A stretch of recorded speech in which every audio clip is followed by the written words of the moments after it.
Hello everyone, today I'm reviewing this, the Mercedes CLA45 AMG. Now just last week I drove the new Mark III Ford Focus RS, a car which I actually liked a lot more than I thought that I would.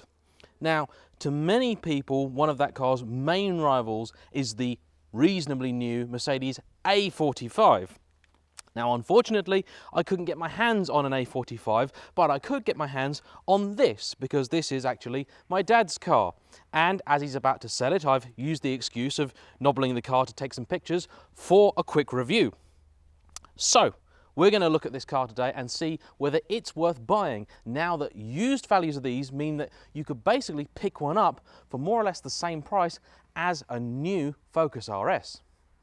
The A range currently consists of 4 different models. You can have the traditional A-Class hatchback, you have the CLA available in both saloon form as here or shooting brake, and you have the GLA, which is Mercedes' attempt at the X1 Range Rover Evoque sort of small crossover SUV 4x4 type thing. For me, this range is going to go down in the Mercedes history books as one of their most significant. There's 2 main reasons for that. Number 1, the A45 signals Mercedes' intention to enter the hot hatch market. That's always been a very hotly contested and tough marketplace to succeed in, with so much competition from many manufacturers, most of whom have a lot more experience than Mercedes do. The A45 was one hell of a way to enter it though. In an arena where about 300 horsepower was considered a high figure, Mercedes came in with the A45 at 360 brake, an amazing figure, and the current 2018 model year car is going to have 400 horsepower. That's a figure that 15 years ago you'd expect to find in a Ferrari. Secondly, this range also signifies a change in direction for AMG, Mercedes' in-house tuning arm. Traditionally, their cars have been powered by large capacity, naturally aspirated engines, often V8s, perhaps best characterised by that amazing 6.2 litre unit used in cars like the C63 and the SLS. Now, however, they are using turbocharged, smaller capacity engines and 4-wheel drive. And this car is perhaps the most extreme example of that, getting its power from a small 2 litre 4-cylinder turbo engine. This car is very much aimed at the premium buyer. It's new territory really for the hot hatchback sector as a whole. When this car came out, it basically created its own niche within that market. One of these, for example, when fully specified, could be around £48,000. Fortunately, you can now pick one up used for about £30,000. As a styling exercise, I think it's largely successful. To be honest, like most things coming out of Germany these days, it looks pretty similar to its rivals from BMW and Audi. If you took the front end off, I'd have a fairly hard time telling them apart. But it's not a bad looking car. I think in saloon form, it's probably the least pretty out of all the 4 variations. The hatchback, to me, is the prettiest, and actually, I've got a real soft spot for the shooting brake as well. One thing to note with this car though is that, again, like many modern cars, it's big. I mean, really big. I have a 20-year-old 5 Series and I checked the measurements. This is actually wider, taller, and nearly as long. And this is the A-Class. This is supposed to be the smallest one in the range. It's huge. To me though, any Mercedes lives or dies based on the quality of the drive and the driving experience. So let's find out if this one can measure up. Unfortunately, this week my intrepid assistant Laurie is very busy and unable to help me out with the filming. And this was basically the only date that I could get this car for review for you guys. So you're going to have the pleasure of watching me do this review with my selection of very handy and fetching action cameras. So, to help show you around the car and give you a few different interesting angles, I'll be wearing this fetching little number for my sort of maximum Karate Kid look. Now, before we get out on the road, I want to talk you guys through the interior because, you know, this is where you spend most of your time in a car and it's obviously quite important, particularly when you are spending the amount of money that Mercedes would like you to do so on this car. Now, first impressions are reasonably good. This is a, I would say, mid-spec for a car of this type. You have the Alcantara leather seats, you've got a sat-nav screen up here, you've got the premium sound system, you've got this nice aluminium trim, all this kind of stuff going on. Now, having spent a little bit of time in this car, I've come to a few conclusions. Number one, it used to be that most manufacturers in their interiors had lots and lots of buttons and things going on down here, and then basically BMW with their iDrive and stuff said, no, this is untidy, this is distracting, confusing, this is not easy to use. Let's move to one big rotary control that basically can do everything. And interiors then suddenly started getting a lot neater. Mercedes don't seem to have made their mind up as to whether they want to use an iDrive type controller or buttons, because in here you have both. Now, there's something I want to discuss, because you're probably never going to see me as enraged about anything in any car ever as you are me talking about this screen here. Now, I just don't get this at all. So bear with me a second. I used to have the E46 M3. I'm sure most of you will be familiar with the E46. Now, the interior of that car was probably finalised, designed in the mid-90s. And it's very closely related to the E36, which was designed in the 80s. Now, in my E46 M3, I had the sat-nav system with a big screen, which was quite unusual because, you know, the standard stereo, and that was just basically a line of text. It wasn't anything fancy. But despite that, the system integrated and fit very neatly in the center console. In this car, though, it looks like they designed the whole interior, did everything, got it all done, finished, and they presented it, they showed it to the head of design, and he looked at them and went, "You've forgotten to put the screen in. There's no screen." And they went, oh, what are we going to do? He's like, "Well, you've got to do something because the boss is turning up in 5 minutes to approve the interior of the new A-Class." And one of the guys went, oh, and he saw someone with an iPhone or an iPad mini and got some duct tape or blue tack and just went, "There you go, that'll do." I mean, seriously, like, for a start, this looks like it has just been attached. Secondly, this is not an optional thing.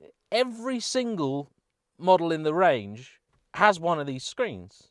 So you know it's going to be in the interior. Why isn't it better integrated? And this is the A45 or the CLA45. This is the top of the range. This doesn't even have a standard, the biggest version of the screen that they do. There's an 8-inch version, which is, you know, slightly bigger, I think, and I don't think this is it. And it's like, well, for a start, you should get the best version of it in the top end car. But secondly, why can't they integrate this better? This is just like stupid. And then you know, maybe you look and you go, "Okay, well, it's up here," and you go, "Okay, well, maybe that's okay. Maybe it's because it's a touch screen," but it's not. It's not at all. It looks like it'd be a touch screen, but it isn't. I just don't. You know how many, hundreds of millions were spent developing this car and this interior, and that was the best that they could do. You know, as a Lotus owner, this frustrates the living hell out of me because Lotus get given grief for their interiors, and then Mercedes come up with something like this that looks like, you know, it was an afterthought. It's just not good enough. Now, the materials in here are a bit of a mixed bag. Some of them are quite nice and high quality, and some of them are just not. It definitely feels like a more upmarket place than, let's say, a Focus does, and you know it should do because it's a lot more expensive. Some of the touch points are very, very good. For example, the paddles here are nice. They've got a good feel to them, a good action. I do like those. This gear shifter, I am really not a fan of at all. There's a few other problems in here as well. To demonstrate, I must shut the door. Visibility is dreadful. I mean, really bad. So you have this huge A-pillar which slopes an angle that is quite awkward. It's very easy to lose road signs and things like that in there. It's massive. And you have a huge B-pillar as well. So when you turn to look, you can't see anything. In fact, from some angles, the view out of this is as bad as it is in my Lotus, and that's saying something because that visibility is terrible. On the plus side, these seats do support you very well, but I find them overly firm. There's a sunroof in this car, which is great because I love sunroofs, and it's an option that not anywhere near as many manufacturers should offer. The steering wheel it's not inherently bad, but this is a great demonstration of why I, as a person, do not like Alcantara at all. You see, this steering wheel originally had Alcantara here, but because it's been used, and not for many miles, this car's got about 28,000 miles on it, the fabric has basically vanished from here, and what you're left with now basically feels like that kind of horrible, weird, black, spongy stuff that certain things get packaged in. It's really not very nice. You know, there's a reason that leather is used in a lot of places in a car. But interior is something that is quite personal, just as the looks of the exterior are. And okay, maybe you're much more in love with this thing than I am. I love the styling of these vents, and the little red accent around them is a really, really nice touch. The infotainment system is frankly very confusing. I don't think they've really mastered the art of this iDrive style thing anywhere near as well as BMW have. Other than that, you know, it's okay, but I'm not especially impressed for a nearly £50,000 car. But let's get on the move and see if things can improve a little bit, shall we?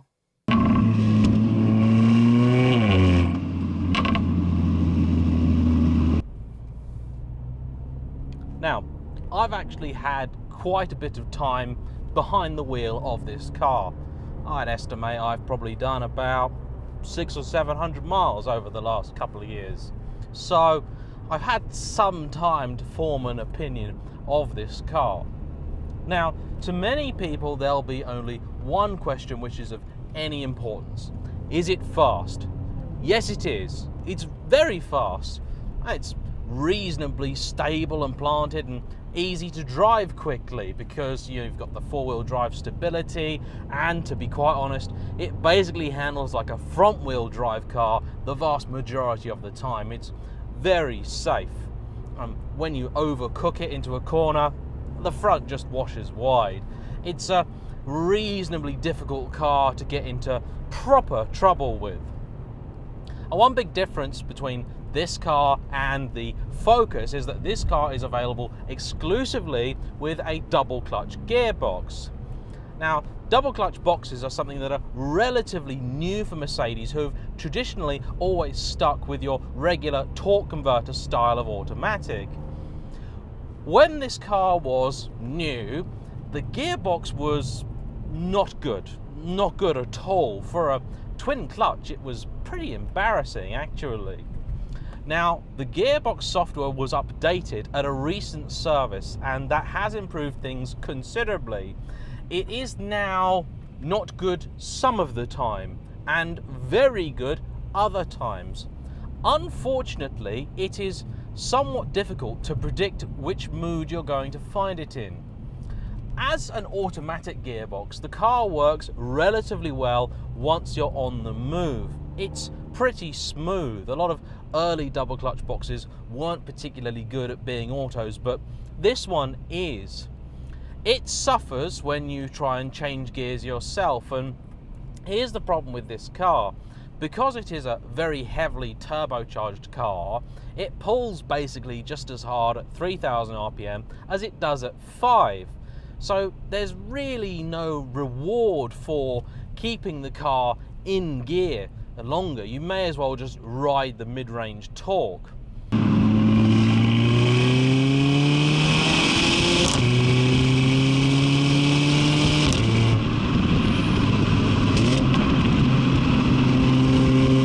One thing dominates in this car, and that is the engine. Not in a good way. You see, old Mercedes cars, especially the old AMGs, were also dominated by their engine because it was superb. It was a big, wafty, responsive, lovely sounding thing that basically did exactly what you wanted and they actually had a surprising amount of top end go. You wouldn't really expect a 6.2 litre engine to have an appetite for revs, but those ones did. This engine though, this just isn't interested. And the turbo lag, well, that's pretty serious. Allow me to demonstrate. I'm going to put the car in manual mode. It has 3 modes: comfort, sport, manual. This car is equipped with the sports suspension, which is standard on the A45. There is an adaptive suspension, which isn't actually that much more money, but for whatever reason, this car wasn't specified with it. So, put the car in manual, get out of the 30 limit. So, I'm doing 30 miles an hour. I'm in 3rd gear. I'm doing just about 2,400 RPM. My foot is gently on the throttle, so I'm not off the throttle. Here is what this car is like. Now, observe, foot down, and there's the boost. Let's do that again, okay? I'll mimic my foot action with my hand for you. So, and foot. There it is. That's laggy. That's really, really laggy. This engine lives or dies based on whether that turbo is spinning or not. And when you're really on it, it doesn't get that much better either.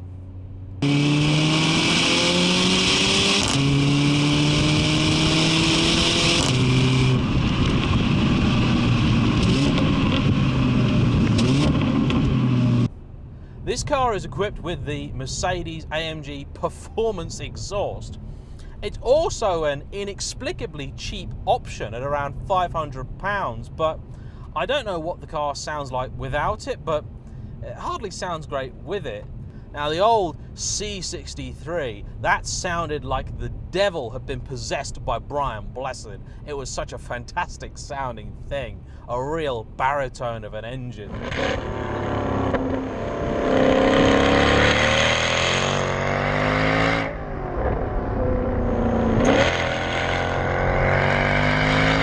This though, it's just a bit flat and uninspiring. Yeah, it gives you the occasional but you know, it's very artificial, and it always happens when you least expect it. I was hustling the car along some roads yesterday and waiting for it to happen, and it never happened. And then when I got home and I was basically reversing up the driveway, it gave me a load of pops and crackles, which I definitely hadn't earned.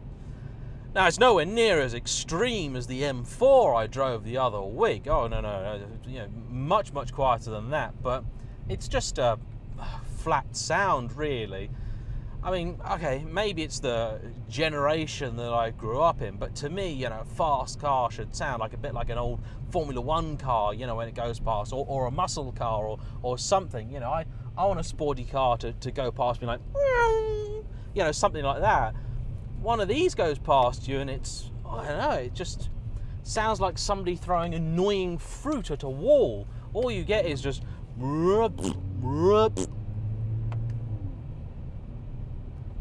it's not exciting at all. And it still gets worse. The ride in this car is awful, really bad. One of the key characteristics to me of a Mercedes is just the plush feeling of it.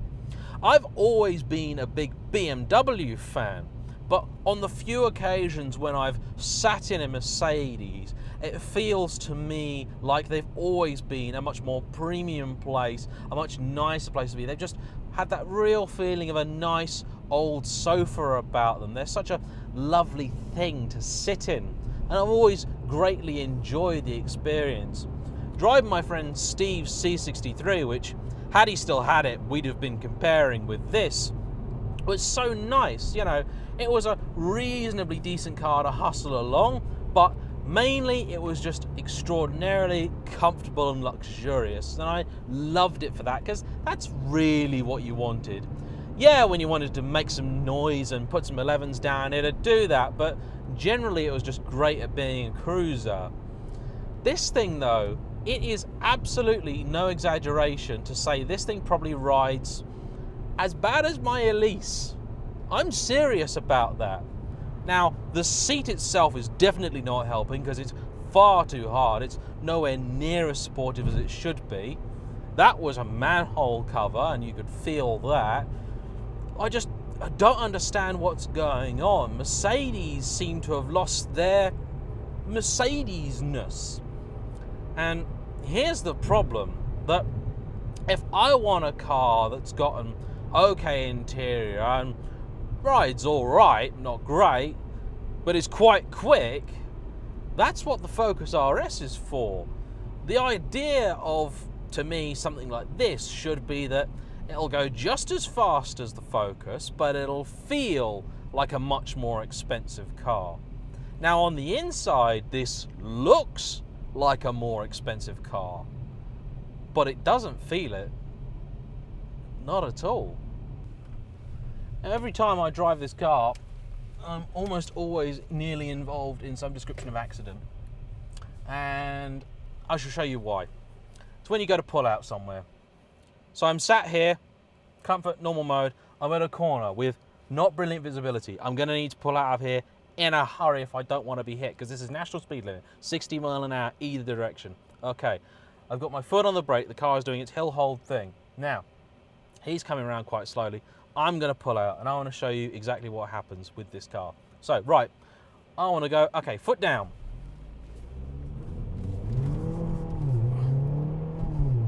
Now, during that whole exercise, my foot was only in one position. But I'd say the car takes at least a second before it even decides to move. And then it starts to move. And then halfway through the move, it then gives you full power. Now, if you're expecting it and you're used to it, you can deal with that. But when you get into this car from something else, this is not handy at all. You know, somebody out on a Xenos, good for them. Is there anything I like about this car? The Harman Kardon isn't very good. I never quite know what's going on with those, because I think the best in-car sound system I've ever had in a car was the Harman Kardon in my BMW 6 Series. But in the M4 and in these, it's lackluster. I do like the sunroof, I like that. Oh, there is one thing I do like actually, the adaptive high beam assist. My father's car before this was a Range Rover Evoque, and that had Range Rover's version of the same thing, and that was awful. You were forever blinding oncoming traffic. This one though works brilliantly, and it's got this shaping thing with the lights so it sees far ahead. It's really, really brilliant. In fact, the more I drive this car, I suspect that they may have spent all their time developing the headlights and nothing else. I haven't really even mentioned the steering, have I? Because, well, I can't feel anything through it. There's nothing there. I'm sure by now you've probably got the impression that I don't really like this car. Well, that's because I really don't. And if you've got one, you may love yours, and I'm going to be kind of rude now and a bit uppity, but if you've come from something, I don't know, like a Fiesta or a Corsa or you know, any sort of small regular cooking, I'm not talking VX REST, I'm talking like a regular car, you know, or a BM 318i, something like that, you know, and you come to one of these, this is probably going to feel great, you know, because it's got the more luxurious looking interior, you know, it is quite fast, you know, you're going to think it's a great car. But it isn't. Seriously. Now, I'm very, very lucky. I'm spoiled. I get to drive around on a daily basis in some very, very nice cars. Okay, I use the Evora all the time. I got the Elise, got all sorts of stuff, right? Yeah, I'm so, so lucky that that's what I get to poodle around in all the time. But this isn't just kind of a bad car in the grand scheme of things. You know, it's not like saying, oh, it's slow compared to a Veyron. No, no, no, no, no. This isn't a bad car in those terms. What this is a bad Mercedes. If you want to know everything that's wrong with this car, All you have to do is go and drive one of the old C63s, because to me that car wasn't a perfect car, but it captured perfectly what it meant to be an AMG Mercedes. I loved that car. It was a great car. I'd happily have one. This though, no, not into it. Not at all. Thank you guys for watching. Hope you've enjoyed it. Unless you've got one of these, in which case you're probably already sharpening a knife to send me. But thanks for sticking with it. Hope to see you guys very soon. Bye now.